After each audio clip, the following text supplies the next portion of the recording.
Waa'ee fannifamuu Kiristoos dubbachuun warra karaa badiinsaa irra jiraniif gowwummaadha. Nuyi warra karaa fayyinaa irra jirru garuu inni humna Waaqayyooti. Caafanni qulqullaa'aan ogummaa warra ogeessotaa nan balleessa, hubannaa warra hubattootaas lafatti nan dabala in jedha. Egaa namni ogeessi eessatti afare? Barsiisaan seeraas eessatti afare?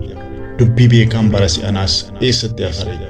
Waaqayyo ogummaa biyya lafaa kanaa gowwummaa godheera mitiire? Biyyi lafaa ogummaa ofii isaatiin Waaqayyo isa ogummaadhaan guute beekuu dadhabnaan gowwummaa barsiisa isa nuyi lallabnuun warra amanan fayyisuun Waaqayyotti tole. Yihuudoonni illee milikkitoota gaafatu, Giriikonni immoo ogummaa barbaadu. Nuyi garuu Kiristoos isa fannifame in lallabna. Kun immoo warra Yihuudotaatti gufuudha. Warra Yihuudota hin ta'initti immoo gowwummaadha. Warra Waaqayyo waameef garuu Yihuudotaafis taanaan, Giriikotaafis taanaan Kiristoos humna Waaqayyooti, ogummaa Waaqayyootis. Wanti gowwummaa Waaqayyo fakkaatu ogummaa namaa irra hin caalu. Wanti dadhabbii Waaqayyo fakkaatus jabina namaa irra hin caalu. Obboloota ko, isin yeroo waamamtan namoota akkamii akka taatan of irratti ilaalaa.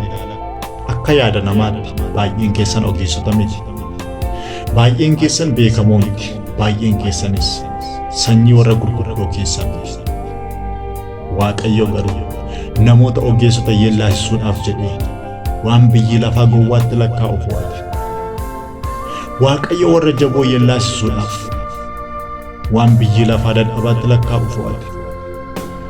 Waaqayyo waan jira jedhamu lafatti gad dabaluudhaaf waan jira hin jedhamne wanta biyya lafaatti gad deebi'atti lakkaa'amuu fi wanta tuffatamaa fo'ate. Kanaafis namni tokko illee fuula Waaqayyo duratti of hin jajjin. Kiristoos Yesuus jiraachuun keessan Waaqayyo biraa ta'e.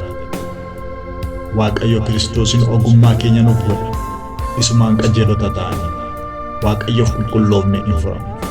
Kanaafis namni of jaju gochaa gooftichaatiin of ajaju kan jedhu caafame. Ergaa Phaawulos gara Qorontositti ergisa duraa boqonnaa 1:18 hanga 31.